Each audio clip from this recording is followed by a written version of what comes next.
देश के सबसे बड़े कारोबारी मुकेश अंबानी के बेटे अनंत अंबानी इन दिनों फिर सुर्खियों में है। इस बार वजह कोई बिजनेस डील या हाई प्रोफाइल इवेंट नहीं, बल्कि उनकी आस्था और धार्मिक यात्रा है।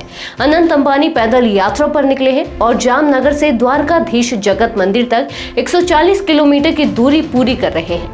उनका यह सफर बेहद खास है क्योंकि वे अपने जन्मदिन के अवसर पर भगवान द्वारकाधीश के दर्शन करने जा रहे हैं।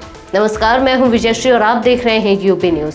आज की रिपोर्ट में हम बात करेंगे अनंत अंबानी की इस आध्यात्मिक यात्रा, उसकी खासियत और उनकी भगवान द्वारकाधीश में गहरी आस्था की।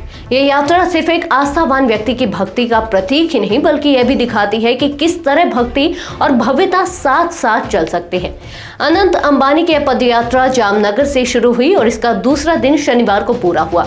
वे रोजाना रात में 10 से 12 किलोमीटर की दूरी तय कर रहे हैं। यह फैसला इसलिए लिया गया ताकि दिन के समय उनकी यात्रा से आम लोगों को ट्रैफिक की समस्या ना हो।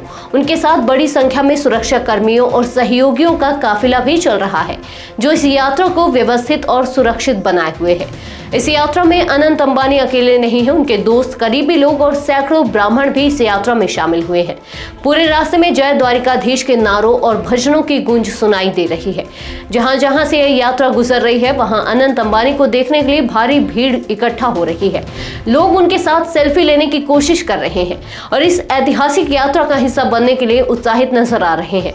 अनंत अंबानी और उनके परिवार की भगवान द्वारकाधीश में गहरी आस्था है। वे अक्सर द्वारका और सोमनाथ मंदिर जाते रहते हैं। हाल ही में पूरा अंबानी परिवार महाकुंभ में स्नान के लिए गया था। यह पहली बार है जब देश के किसी बड़े उद्योगपति के परिवार के सदस्य ने इस तरह की धार्मिक पदयात्रा की है, जो उनके श्रद्धा भाव को दर्शाती है।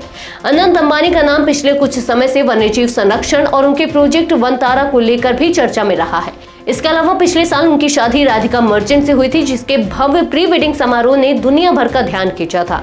अब वे फिर से अपनी धार्मिक यात्रा को लेकर चर्चा में हैं।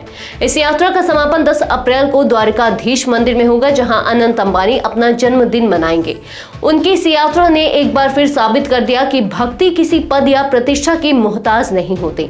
यह कदम उनके आध्यात्मिक जुड़ाव को दर्शाता है और दिखाता है कि आस्था और सादगी चाहे जितनी भी ऊंचाइयों पर पहुंच जाए, इंसान के भीतर हमेशा बनी रहती है। आज के लिए बस इतना ही। यूबी न्यूज आपके लिए लाता रहेगा देश विदेश से जुड़ी ऐसी ही तमाम खबरें। तब तक के लिए धन्यवाद।